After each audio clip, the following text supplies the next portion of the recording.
umukozi w'Imana kirahagije banzuza n'ikintu yegora bimeze nk'imigu mbere y'ikiganza cyanjye turi ibi za nibi ibi bintu nagari byo ariko ubundi harakumanuka nde buriya su Pawulo ko ataryatse uyu musaza se wa Publiyo mwumvise hari korali yarimbagamo na korali yaririmbaga nayo nimugenzura amagambo Yesu yakoreshaga mu gukiza abarwayi murasanga aravuga ngo n'ibyaha byawe nabyo urabibabare ibaze atari indwara haleluya n'ibyaha byawe nabyo urabibabariwe kandi none se uyu Yesu yamuhumanuraga akamukiza n'ibyaha atanze iki nuko mwamadufashe twihuse rero birangiye tugize ngo turasezeye tubona abaturage bo mu kirwa babandi bene wabo rwoyi bakize baje bikoreye baduciriye ibitoki ibyinjagi igori kawunga barapakiye imifuka igifuka cy'ubunyobwa ubutoni budotonoye mu bwato ibyo twadukenye byose bashyira mu bwato bwacu dutaha twikwije ngo mbese sindi w'umudendezo ngo sindi intumwa sinabonye umwami wacu Yesu namwe ntimuri umurimo wanjye mu mwami niba ku bandi ntari intumwa ariko kuri mwe ndiyo kuko mwe bugwanyu ari mu kimenyetso cyanjye cyo kuba intumwa y'umwami gatatu ibi nibyo nireguza kubandega mbese nitwemererwa kurya no kunywa tudogaza ngo gatoye ubuzi ko ibintu Pawulo yandikaga ahangaha yandikiraga itorero ry'i Korinto ameze nk'ugira ngo aburizemo cyangwa cecekesha amagambo yarariho avuga ko Pawulo yaba yararetse ibyo yakoraga cyangwa yigiye byamuhembeshaga ngo ajye rushya abantu ngo ndafashijwe ubwo kandi uwo nguwo ni gitifu cyangwa ni meya ni gavana ugiye ati mwamutwingingiye umushyitsi akagenda nuko ufite wenda Imana yamukosha kuri papa ndashaka kumwumva iyo enchaînement ngo uruhererekane rw'urugendo ndashaka kukiri mu cyumva nshuti zanjye Imana ishimwe ariko mwamfashije uwo mushyitsi ntataha atagize iwacu no kuruma yego sinkizijwe ariko n'ibintu byabo rukuri simbibamo ariko ni umunsi biragere mu rugo haleluya Imana ishimwe barabemera ati ko twahagera twahagera rwose yego nta gitare tuhakorera kindi ariko twahagera Imana ishimwe akibyemera yemera kubacumbikira iminsi ngahe abafite mu nshingano byo twita president en charge abafite en charge tashimwe cyane inshuti zacu inshuti za Mumuriza GB Ministries amahoro y'Imana kuri twese aho muherereye hirya no hino turanezerewe ko twongeye kuza rero kuganira namwe dusubiza ibibazo muba mwibajije hanyuma mukabitunyuzaho kugira ngo natwe dushaka umutumirwa ze agira icyo atubwira rero uyu munsi turi kumwe n'umushumba wacu Pastor Zigira Inshuti Michel mumenyereye muri benshi uyu munsi yongera aratwitaba rero tugiye kuganira ariko turamwakiriye mu izina rya Yesu reka dusenge kugira ngo tumuhereze umwanya tuganirire data mwiza tuguhaye icyubahiro ducishijwe bugufi no gushima izina ryawe riri hejuru y'ayandi yose mwami iyo dutekereje gukora umurimo wawe turanyurwa tukishima tukumva twuzuye umunezero kandi uturuka iwawe rero turagushimiye n'uyu munsi waduhaye ngo tuwunezererwemo dukore umurimo wawe kandi tunyurwe nabyo rero umukozi wawe mwami wahamagaye akitaba agiye kutuganiriza ku byo wamubwiye reka rero twese duhabwe umugisha nawe kuko ni wowe nyiri byose turagushimiye kumvisha gusenga kwacu ni mu izina rya Yesu amen amen Yesu ashimwe cyane rero turi kumwe n'umushumba wacu nk'uko mwabyumvise nikaze mushumba amen amen rero uyu munsi mushumba tugiye kuganira ubushize hari ikiganiro twatambukije kivuga ngo twaherewe ubusa ngo tujye dutangira ubusa murabyibuka noneho umuntu umwe arabaza ati ese nk'ubu ngubu uri umushumba uragiye usengeye umuntu hariya ararwaye cyangwa se uramusengera ari mu makuba mu byago, mbese hari ikintu umukoreye mu buryo bwo gusenga cyangwa se kumufasha, hanyuma yumva muri waranezerewe akozweho, noneho haravuga ati reka meshe umugisha uyu mushumba cyangwa se reka ngire icyo nkora, umuntu akaguhitura. Ese ibyo byaba biri muri ya nzira watubwiye ngo twahere ubuntu dutangire ubuntu, uwo muntu nagira icyo akora akaguhereza iryo turo, biraba azaba akoze ikosa nk'uwatse indamu? Sinzi, ubwo ndagira ngo uyu muntu tumusubize dukurikije icyo gikorwa yaba akoze. Imana ibaha umugisha. Reka tusubirishe ijambo ry'Imana. Yego. Ariko ndasoma hano harehare. Yego. Rambura urwandiko rwa mbere rw'Abakorinto igice cya 9 ndahera ku murongo wa mbere. Sibyo? Yego. Ndagira nibura ku murongo wa 18.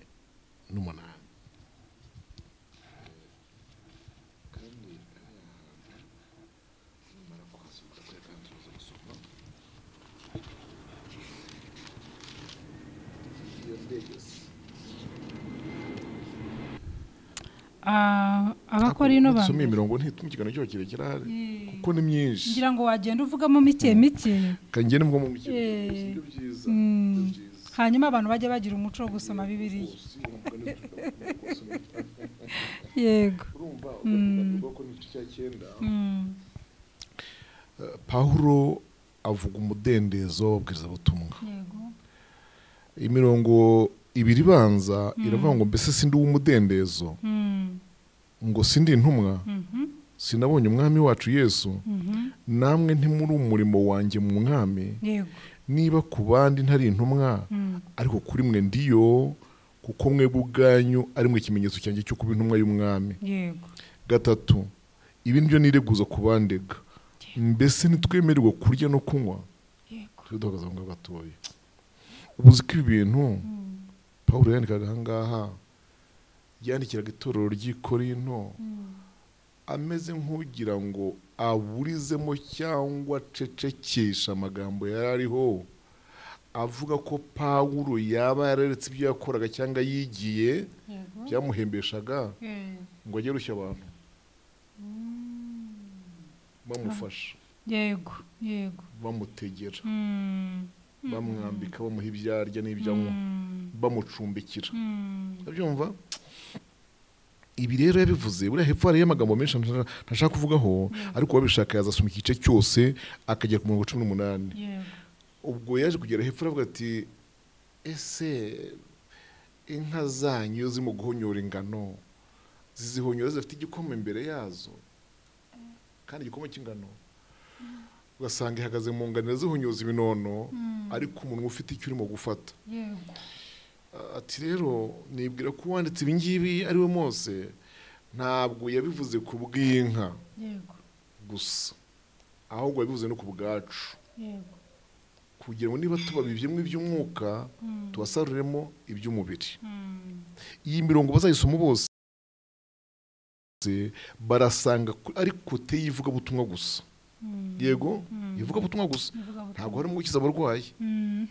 Ariko irivuga butumwa usanga Pawulo ashatse kwerekana yuko uwagira icyo akorera umuvuga butumwa yabiherwa umugisha, ariko yiya mu muvuga butumwa bisaba kubikorerwa. Ndashaka kuvuga iki ahangaha rero? Ndashaka kuvuga ngo abakozi b'Imana bayikorera mu buryo butandukanye, bafite impano zitandukanye, birinde kubisabisha, bajye bareka Imana ibibahera umugisha. Uwo mugisha mvuga ni iki rero? Ni umuntu Imana izakoresha ibyishakiye, ikamubwira itumva hakurikijwe ibintu Imana nagukoreye, gira ikintu shyira umukozi wanjye nakoresheje. Azahaguruka wenda azazana umufuka w'umuceri, wenda azazana w'isukari, sinzi icyo azazana, umwuka wera azamuyobora, wenda azafunga ibahasha, ariko uwo munsi naza uzabyakire nk'ikintu Imana ikwihereye utacyatse, utagisabye. Bivuga ngo mbujije rwose abakozi b'Imana kubyaka, kubisaba. Cyo kuba nabikorerwa bizaba ari byiza kandi azabyakire. Ikindi uyu muntu Imana ibikoresheje ikamuyobora ityo, yego, niba bikoze ubu, ndakwinginze mukozi w'Imana nteze amatwi, ntuzasubireyo, uhateho. Umwana yatsinze, umugore yabyaye, nk'inshuti ubwo yabaye inshuti, mumenyeshe gusa, ariko wifata imitwaro yawe ngo yimwikoreze. Mwabyaye yego, ako natagira icyo akora, ukaza n'ibikomo byo guhemba ububyeyi, ntuzumve akubereye mubi.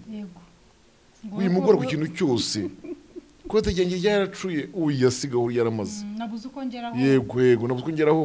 Ubuse ndahagerane, mwamfara nkahagera. Ugira uteze. Nutageraho sarabiki. Yego. Nugeraho sarahinduka iki? Ibi bintu abantu babyirinde. Imana ibe yabikora mu bundi buryo, icishije mu zindi nzira, ariko abantu batavunanye. Niho Paul yavanye ijambo rivuga ngo ibyo rwose ubwo bubasha twari tubufiteho, ariko nirinze. Dore ngo 15. Ariko ngeweho ntacyo muri ibyo nakurikije. Kandi sinandikiye ibyo kugira ngo mubinkorere. Ibyambere byiza nuko nanapfa kuruta ko umuntu yahindura ubusa kwa kwirata kwanjye. Ariko noneho nsubize neza ikibazo wambajije noneho nyirizina mu byakozwe n'umwa igice cya 28. Tuhajye ibyakozwe n'umwa igice cya 28. Ibyakozwe n'umwa 28. Dusome umurongo wa 7, ariko uwo nshaka n'uwa 10.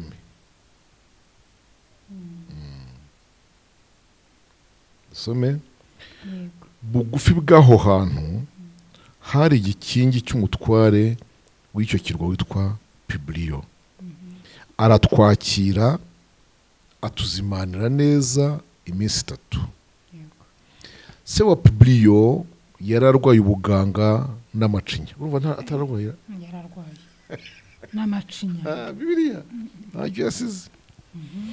Nuko Pawulo yinjira mu nzu ye arasenga, amurambika ibiganza aramukiza.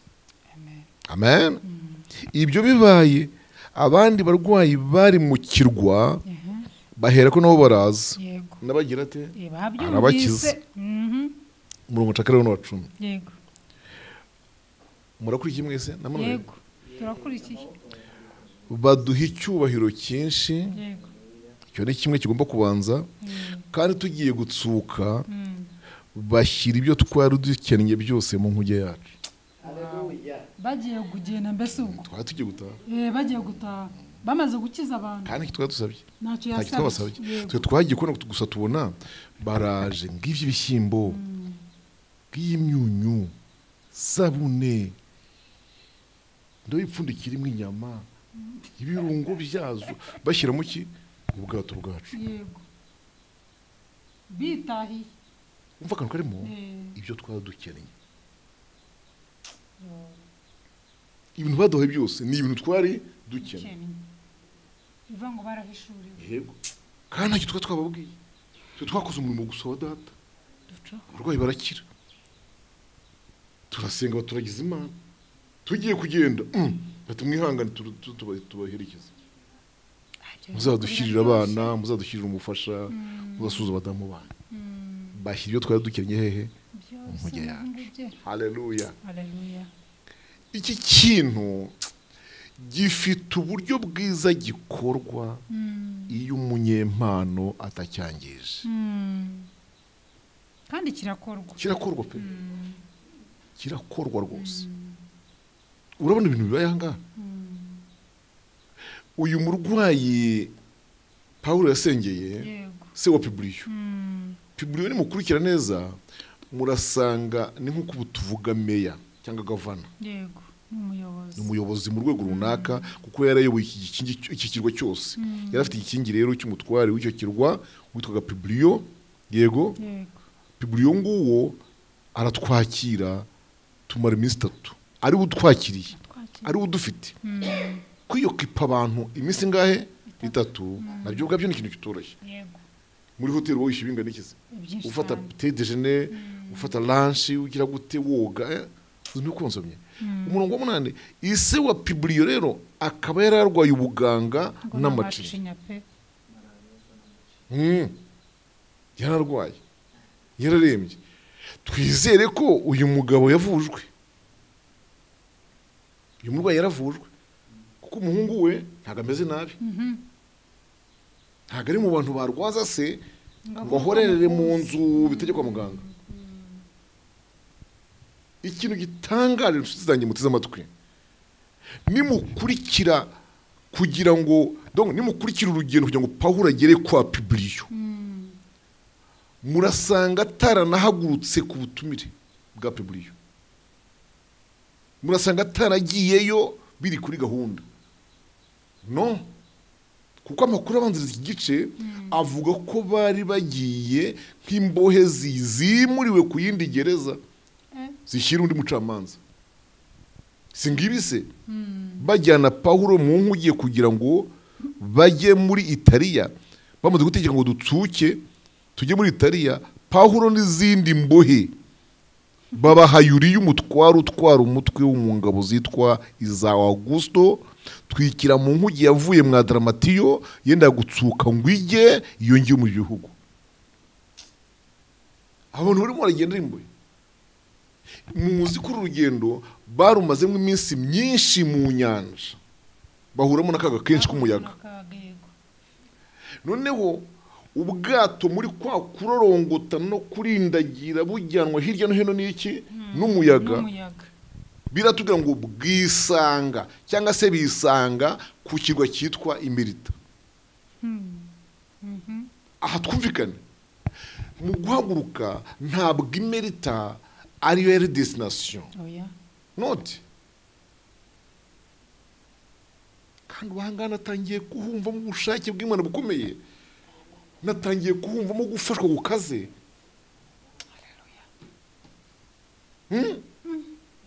donc Merita was not his destiny ntabwo ari destiny bari babatwaye si bari babatwaye mu gihugu baroyenye ko Augusto umucamanza wundi babakora ibyo bita transfer juridique mu mvugo y'ibintu by'inkiko ubwato bwikoze ikirete bwikoze aha bwikoze ikirabudo bwikoze hariya bwamaze mu igihe iminsi igewe nzi neza ni iminsi 14 ngo bwamaze bataza aho bari batarya batamu yego aho wagereye kuri Merita rero haleluya amen ahangaha Imerita niho handi muzi bageze babacanira umuriro barota incirira mu Pawulo murabyibuka neza none rumye Pawulo abantu batarabyimbirwa abandi bataraturika abandi batiramwica batiyamushyize mu bumara babona ntapfuye barindukira bati yemwe si umuntu tugendana n'Imana ziba muri twebwe haleluya yusu umuntu ntabwo nukubona n'amaguru ariko ni Imana zitugendamo tutabizi Imana ishimwe amina ni muri ubwo buryo rero ibyo bintu byo kuva Imerita ngo bagize gute byo kukira nyine inzoka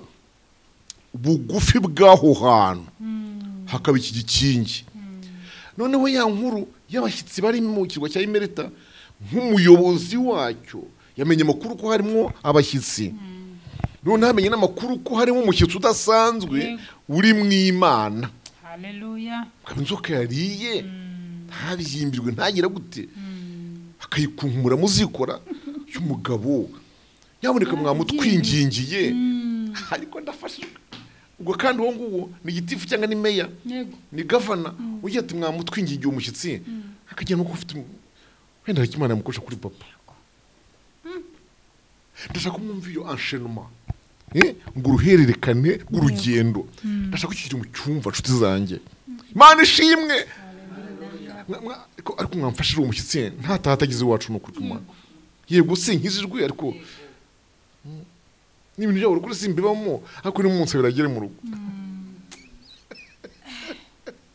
haleluya Mana ishimwe barabemera ati ko twahagera da twahagera rwose yego nta giterane tuhakorera kindi ariko twahagera Mana ishimwe akibyemera yemera kubacumbikira iminsi ngahe abafite mu nshingano byo twita prise en charge abafite en charge abitayeho haleluya naho kumbe rwa rugendo rwose rurashaka ko Publiyo akizwa na Sagakira reka mbicurike gutya rurashaka ko Sakizwa akira bigahesha Publiyo gukizwa donc konsi yakizwe kubera ko Sakize ubwo icyo gitangaza iyi nyine reka muzi bise bashonje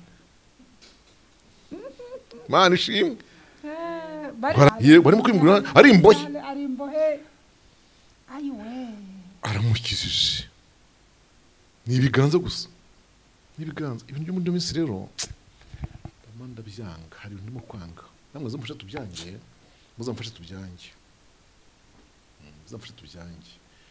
ibintu birimo gukora nk'igipfumu nk'ikinyarwanda birimo kuvuguta utwatsi birimo kumena utuzi mwibase mbere yuko woga birantu byitondere ikiganza cy'umukozi w'Imana kirahagije banzuza n'ikimwe yegora bimeze nk'imigu mbere y'ikiganza cyanjye turi biza nibi ibi bintu nagari byo ariko muri harakumanuka nde buriye Pawulo ko ataryatse uyu musaza se wa Publiyo mwumvise hari korali yaririmbagamo na korali yaririmbaga nayo nimugenzura amagambo Yesu yakoreshaga mu gukiza abarwayi murasanga aravuga ngo n'ibyaha byawe nabyo urabibabare ibaze atari indwara haleluya n'ibyaha byawe nabyo urabibabariwe kandi none se uyu Yesu yamuhumanduraga akamukiza n'ibyaha atanze iki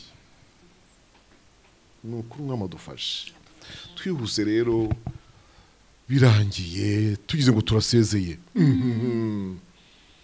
tubona abaturage bo mu kirwa babandi bene wabo urwaye bakize baje bikoreye baduciriye ibitoki ibyinjagi igori kawunga barapakiye imifuka igifuka cy'ubunyobwa ubutoni budatonoye mu bwato ibyo twadukenye byose bashyira mu bwato bwacu dutaha twikwije Imana ishimwe bene uyu mugisha rero utasabye utagoye umuntu Imana igiha abakozi bayo nta cyaha kirimo urumva byaba bibereye aho kuri tere Imana ibikoreye bakaduherekeza batyo nta cyaha kiba kibirimo subiremo utabisabye utagize uwugora ngo wikoreze umutwaro ibyo Bibiliya byita umugisha umukozi abonera mu murimo niko biri byita amen hari n'ugenda akiherera akajya ahantu muri magaze ahaguramo ikositimu akayeza Pawulo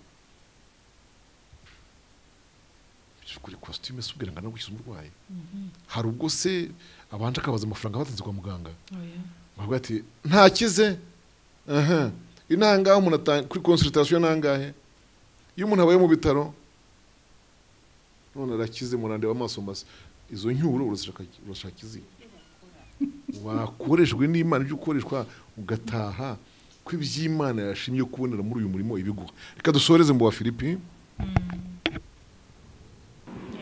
Abafilipi 4 umurongo wa 14 kugera ku wa 10 nibura n'9 ariko mwagize neza ubwo mwese mwafatanije imibabaro yanjye kandi mw'Abafilipi mwe namwe ubwanyu muzi yuko ubutumwa bwiza bugitangira kubwirizwa ubwo navaga i Makedoniya nta rindi torero ryafatanije nanjye mu byo gutanga cyangwa guhabwa keretse mwebwe mwenyine ndetse n'i Tesalonike mwohereje ibyo kunkenura si rimwe risa ahubwo ni kabiri nyamara burya si impano nshaka ahubwo nshaka ko imbuto zongerwa kuri mwe dore mfite ibinkwiriye byose mfite n'ibisaga ndahaze ubwo maze guhabwa na Epafrodito ibyo mwohereje bimbere nk'umuba guhumura neza n'igitambo cyemeye gishimwa n'Imana kandi Imana yanjye izaba mu bukene bwanyu bwose nk'uko ubutunzi bw'ubwiza bwayo buri muri Kristo Yesu. Imana ishimwe. Iyi mirongo nsomye nyisoreje kugira ngo mwumve ko itorero ry'i Filipi aho Pawulo yavuze ubutumwa abuvugiye mu rugo rw'umudamu witwa Rudiya, haje kuvuga itorero kandi ibyo yafashije Pawulo mu murimo w'ivugabutumwa. Bivuga rero ko umugisha wose, ikintu cyose umuntu yashaka gukorera umukozi w'Imana, iyo agikoze ntabwo aba ari abadayimoni gusa. Ni ntange icyitonderwa rero nsoza, ntange icyitonderwa. Muri ino minsi hariho impano zitejejwe. Ndavuga impano zo guhabwa abantu bahabwa. Izo ngemu n'ibintu byose nayo mabahasha, hari amabahasha atejejwe kuko n'abayatanze baba batejejwe. Satani arimo arakora ku buryo umuntu w'Imana wakoreshejwe ibitangaza, wagabuye ijambo ry'Imana, Satani yamugiriye ifuhe cyane, arakazwa, ababazwa n'iby'Imana yamukoresheje, akaba yatatse ubwami bwe. None rero Satani ubu yahinduye umuvuno, yatangiye kumutumaho abamuha ibintu nk'ibyo, yego, ariko bitavuye mu bwami bwo mu ijuru. Bitavuye mu bwami bwo mu ijuru. Izo mpano rero umuntu yazakira, ururida akaba yakiriye ibivuye kuri Satani, shebuja w'ubizanye. Birasaba ngo abantu bamenye neza, bitonde, bamenye ibivuye aheza kandi hejejwe. Kuko uyu munsi hari abakozi ba Satani bitwikira uruhu rw'intama, ari amasega-ryana, badafite connection y'ijuru, bafite iyo hasi. Icyo kintu abantu bakitondere. Ndavuga abahabwa, ndavuga bifuza guhabwa, banabyishimira cyane ko bahawe. Birasaba ngo bamenye uyu mugisha uvuye he. Ndabizi ko aha hantu abantu bazagira ikibazo, bazibaza ibintu byinshi, ariko dore ijambo mbaye mbasubije ntaramenya ko bazanibaza. Ijambo riba muri Daniyeli 12 rivuga ngo ayo mayoberane nta muntu uzayamenya, ariko abanyabwenge bazayamenya. Amina. Nako mbasigiye. Murakoze. Abanyabwenge bazayamenya. Abanyabwenge bazayamenya. Yego. Ni gute nzamenya uwo muntu udakomora imbaraga mu ijuru zikomoka hasi? Yego, nawe afite urusengero kandi runini. Yego. Nawe agaragara ko afite impano z'Imana, ndetse nawe avuga izina ryande rya Yesu Kristo, ari ryo avuga, si ryo avuga. Nawe kandi tujya tumwumva avuga n'indimi. Igisubizo ni iki ngiki. Umunsi Pawulo yakizaga umuntu, ngo inzererezi zo kwa Sikewa nazo zaraje zihimbira kuvuga iryo zina hejuru y'umurwayi, kandi ryari rya Yesu. Muvemo dayimoni, muvemo mu izina rya Yesu. Uwo Pawulo avuga, bakongeraho buryo uwo Pawulo avuga. Maze abadayimoni barabasuzugura ye, maze ngo ati niko bashaka. Ari Yesu turamuzi, na Pawulo nawe turamuzi. Mwe muri bande harya? Muva mu buhe bwatsi? Muri abande? Ayiwe. Batari baranavuga ngo bagire icyo bisobanuraho, ngo barabahuka, barabashwatagura, barababaga, ariko ngo bavuye ngo bavirirana. Yemwe abantiza amatwi mwe, mumenye ko izi nzererezi nazo zari zabivuze mu izina ryande rya Yesu. Muzamenye ko hari abazaza muri mwe biyita izina ryanjye, abyumvise, banakora mu bintu mu izina ryanjye. Yesu yarabivuze. Imana baduhira umugisha mu izina rya Yesu Kristo umwami wacu. Amen. Murakoze cyane mushumba, ndasobanukiwe kandi nizeye n'abatubaje iki kibazo yuko basobanukiwe pe. Birasaba yuko tugira ubwenge, tukamenya abaduha impano, tukamenya n'abo dusengera, tukamenya numara ibyo kubisobanukirwa ntabwo uzibaza byinshi. uzajya ukora. Paulo yaragiye gusa we bamutumiye n'umureko uwo muntu yinyurire hano, yakoze umurimo arigendera, ariko amashimwe yaramukurikiye. Rero wisaba ishimwe na mbere y'uko ukora, kandi umara no gukora wisaba. Wowe kora wigendere, kuko twaherewe ubusa tuye dutangira ubusa. Hanyuma ubundi umwuka wera azajya ajya muri ba bandi twakoreye, ababwira ati ariko nyamuna tanga ibi bishyimbo. Hanyuma ibyo bishyimbo bizasanga ari byo nari nkeneye. Umurimo w'Imana burakoretse. Mushumba turabashimiye, Imana ibaha umugisha cyane. Musengere abera badukurikiye kugira ngo dusobanukirwe icyo gikorwa. Imana ibaha umugisha. Mana yacu ishobora byose, Imana yahamagaye abakozi ukabashyira mu mirimo itandukanye.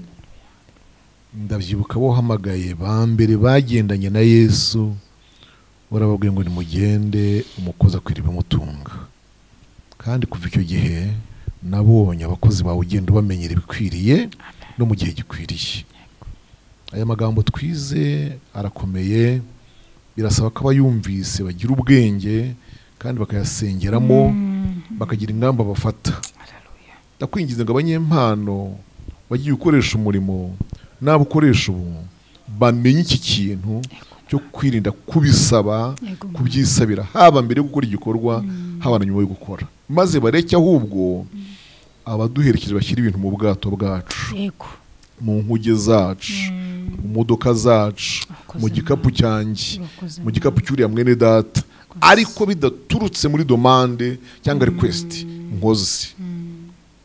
Mana, ikindi nsabye, ndasabira abakristo kubahumura amaso bakamenya ibibi n'ababi.